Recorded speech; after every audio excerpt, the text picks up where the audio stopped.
We wholeheartedly thank all our students and parents supporting our 20 years of journey. Rao Bahadur cinema చూసొచ్చాం ఇప్పుడే.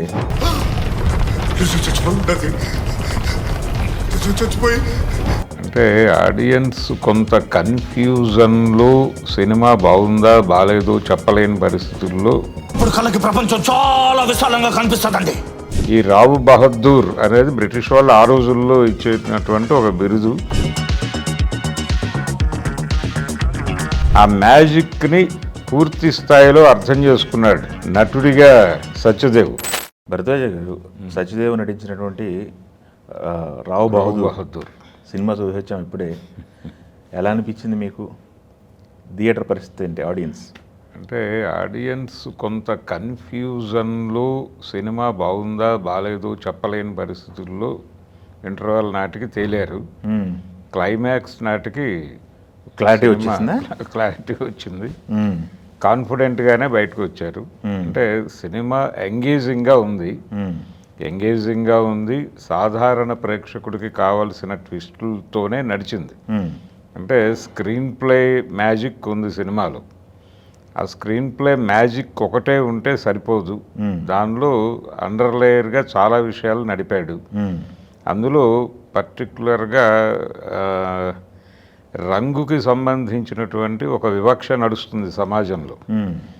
నల్లగా ఉన్న వాళ్ళ పట్ల ఒక వివక్ష నడుస్తుంది.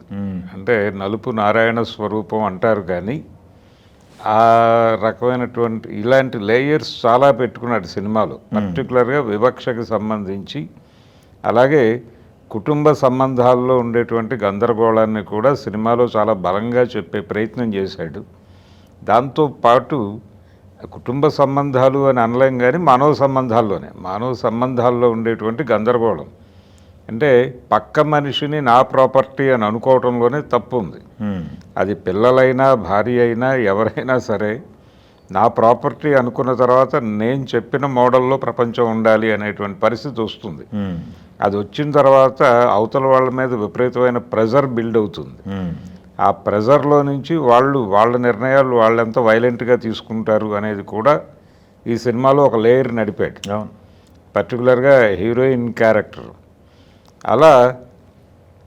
అలాగే నీకు తెలిసిన నిజం మాత్రమే, ఎవరి నిజం వాళ్ళకు ఉంటుంది అనేది ఒక జనరల్ అప్పీల్ ఒకటి ఉంది. ఒక రకంగా ఎస్ఎల్ భైరప్ప గారు రాసినటువంటి వంశవృక్ష అనేటువంటి ఒక కన్నడ నవల ఉంది. దాన్ని ఆ రోజుల్లో గిరీష్ కర్నాడ్ గారు సినిమా తీశారు కన్నడంలో. తర్వాత ఇక్కడ మన తెలుగులో బాపు గారు దాన్ని వంశవృక్షం అనే పేరుతో సినిమాగా తెరకెక్కించారు.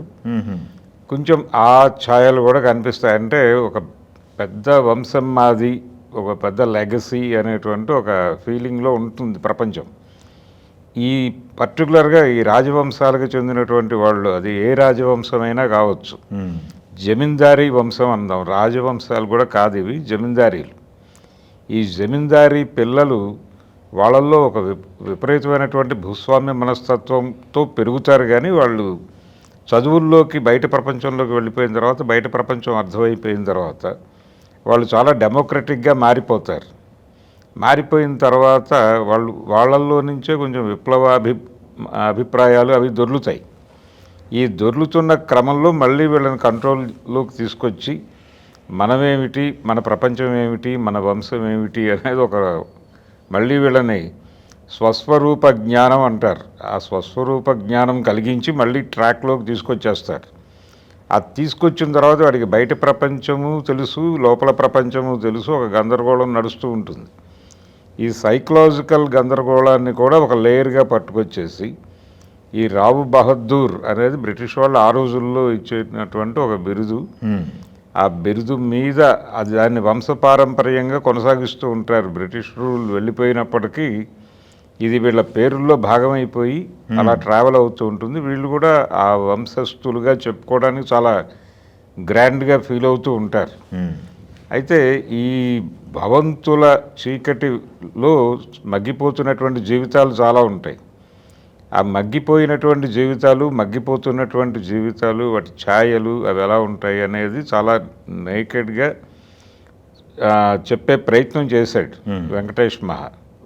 ఆ చెప్పటంలో ఆయన అనేక విషయాలు చదివాడు. అందులో ముఖ్యంగా నేను ఇందాక చెప్పినటువంటి ఈ కలర్ డిస్క్రిమినేషన్ దగ్గర నుంచి క్యాస్ట్ డిస్క్రిమినేషన్ కావచ్చు, లేకపోతే రిలీజియన్ డిస్క్రిమినేషన్ కావచ్చు. వాళ్ళు డెమోక్రటిక్గా ఉండే టైంలో ఇష్టపడినవే వాళ్ళు మళ్ళీ వాళ్ళ ప్లెయిన్లోకి వాళ్ళు వెళ్ళిపోయిన తర్వాత వాళ్ళకి నచ్చవు.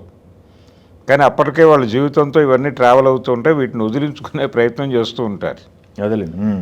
ఇలా ఆ క్యారెక్టరైజేషన్లోనే చాలా మ్యాజిక్ నడిపాడు. ఆ రావు బహదూర్ క్యారెక్టర్ డిజైనింగ్లోనే చాలా మ్యాజిక్ ఉంది. ఆ మ్యాజిక్ని పూర్తి స్థాయిలో అర్థం చేసుకున్నాడు నటుడిగా సత్యదేవ్. అది ఆకళింపు చేసుకున్న తర్వాత ఆ లెవెల్ నటన వచ్చింది బయటకి. బాగుంది, పర్ఫార్మెన్స్ బాగుంది, అన్ని క్యారెక్టర్ల పర్ఫార్మెన్స్ బాగుంది, అన్ని క్యారెక్టర్స్ బాగున్నాయి. ఆ హీరోయిన్ క్యారెక్టర్ చేసినటువంటి దీప కూడా తన క్యారెక్టర్ని, దానికి ఉన్నటువంటి పరిధిని అర్థం చేసుకుంది. అలాగే ఆ ఇంట్లో పని మనిషిగా పనిచేసేటువంటి బాల అనే అమ్మాయి, తను కూడా చాలా అద్భుతంగా నటించింది. అలా ప్రతి ఆర్టిస్ట్, ఆ ఫ్రెండ్ క్యారెక్టర్, ఆచారి క్యారెక్టర్ చేసినటువంటి నటుడు, అలాగే కొడుకు పాత్రలు చేసినటువంటి ఇద్దరు, ఆ ఇద్దరు కూడా చాలా అద్భుతంగా పెర్ఫామ్ చేశారు. అది డైలాగ్ కావచ్చు, లేకపోతే ఎక్స్ప్రెషన్స్ కావచ్చు. ఆ సినిమాలో సత్యదేవ్ తర్వాత కొంత నోన్ ఫేస్గా కనిపించింది ఆనందే. ఆనంద్ కూడా రొటీన్ స్టీరియో టైప్ క్యారెక్టర్స్ వస్తున్నాయి, దీనిలో కొంత వెరైటీ దొరికింది అతనికి. అంటే తనలో ఉన్నటువంటి నటుడిని ఎలివేట్ చేయడానికి ఒక అవకాశం దొరికింది ఎక్స్ప్రెషన్స్ వైజ్. అంటే పర్టికులర్గా మనకి తెలుగు సినిమాల్లో ఈ మధ్యకాలంలో క్లోజప్లు తగ్గిపోయినాయి. క్లోజప్ సస్టైన్ చేసేటువంటి ఎక్స్ప్రెషన్స్ మీద నిలబెట్టే నటీనటులు లేకపోవడం వలన మేము క్లోజప్లకు వెళ్ళట్లేదు అంటున్నారు. కానీ ఈ సినిమాలో మెజారిటీ షాట్స్ క్లోజప్ల్లోనే వెళ్ళాడు. ఆ క్లోజప్లు ఆ ఆర్టిస్టులు సస్టైన్ చేశారు ఆడియన్స్ని, అది చాలా గొప్ప విషయం. అలా ప్రతి ఆర్టిస్ట్, ఆ ఫ్రెండ్ క్యారెక్టర్, ఆచార్య క్యారెక్టర్ చేసినటువంటి నటుడు చాలా మంచి ఎక్స్ప్రెషన్స్, ఆ క్యారెక్టర్లో ఉన్నటువంటి ఆ బోల్డ్నెస్ని, ఆ డైమెన్షన్స్ని, అలాగే తను ఎక్కడ ఇన్వాల్వ్ అయిపోతున్నాను ఇందులో అనేటువంటి ఒక ఇబ్బందికరమైన పరిస్థితి. తను అవుట్ సైడరు అనుకోకుండా ఇన్సైడర్ అయిపోతూ ఉంటాడు. ఈ ఇన్సైడర్గా మారక తప్పని పరిస్థితి, అవుట్ సైడర్గా ఉండాలని ఆయన కాన్షియస్గా అనుకుంటూ ఉంటాడు. ఈ ఘర్షణ నా క్యారెక్టర్లో బాగా నడిపాడు, ఆ డాక్టర్ క్యారెక్టర్లో. అలాగే ఆయన తోటి డాక్టర్లకు ఇచ్చే సజెషన్స్, దాని మీద మంచి ఒక హ్యూమన్ ఎమోషన్ నడిపాడు. బాగుంది, కొంత ఫన్ కూడా జనరేట్ చేసే ప్రయత్నం జరిగింది. డెఫినెట్గా, అంటే ఎంటర్టైనింగ్గా కూడా ఉంది సినిమా. ఎంటర్టైన్మెంట్ మిస్ కానివ్వలేదు, తను చెప్పదలుచుకున్న విషయాలన్నీ చెప్పాడు. అలాగే పర్టికులర్గా ఈ భూస్వామ్యం సంబంధాలు అంటాం, కానీ అదొక అరిస్టోక్రసీ గొడవ.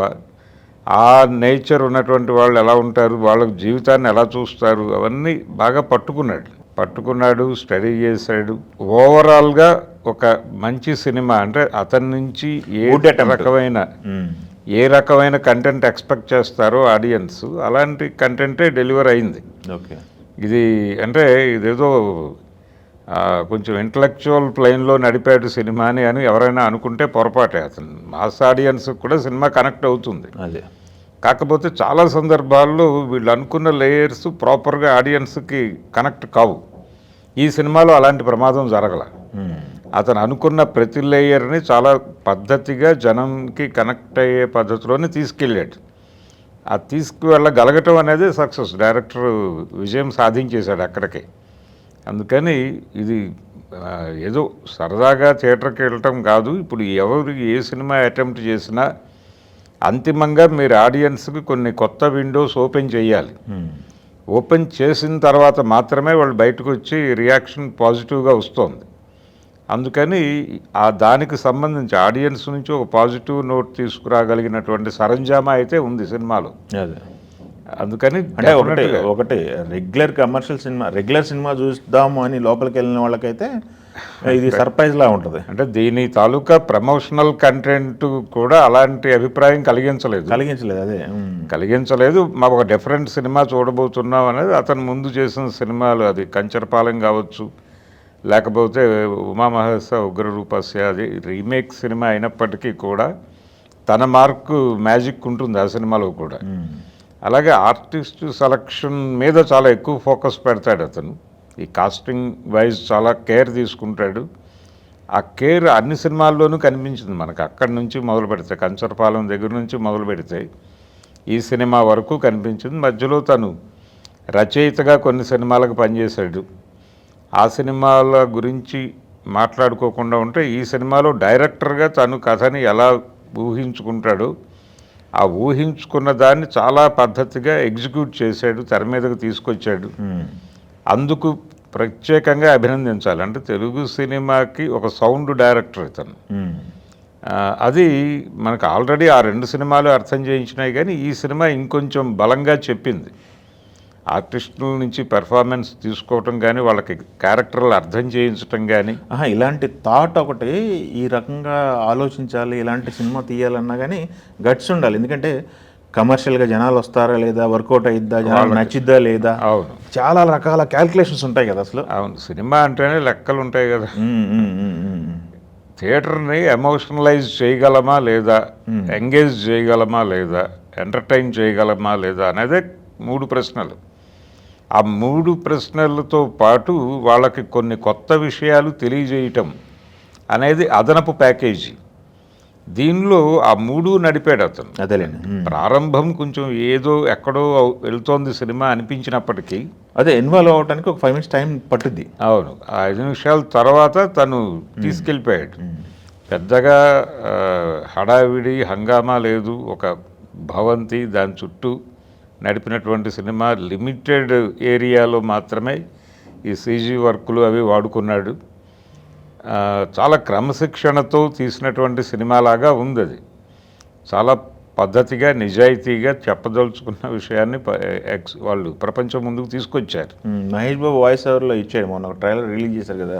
అవును, నాకు నచ్చింది, మీరు చూడొచ్చు అన్నట్టుగా ఎంబీ కార్పొరేషన్స్ కొలాబరేషన్ గురించి మాట్లాడాడు. అంటే ఒక ప్రాజెక్ట్ని డిజైన్ చేసుకోవటము, దాన్ని ఎవరైతే ప్రాపర్ ఇన్వెస్టర్స్ ఉంటారో వాళ్ళకి అర్థం చేయించటము, అలాగే సినిమా ఎంతవరకు నడుస్తుంది అనేది కూడా ఒక సందేహం ఉంటుంది. కాబట్టి అవునవును, ఇలాంటి అటెంప్ట్స్లో ఉండాల్సినటువంటి డిసిప్లిన్ పాటించారు వీళ్ళు. Okay, thank you.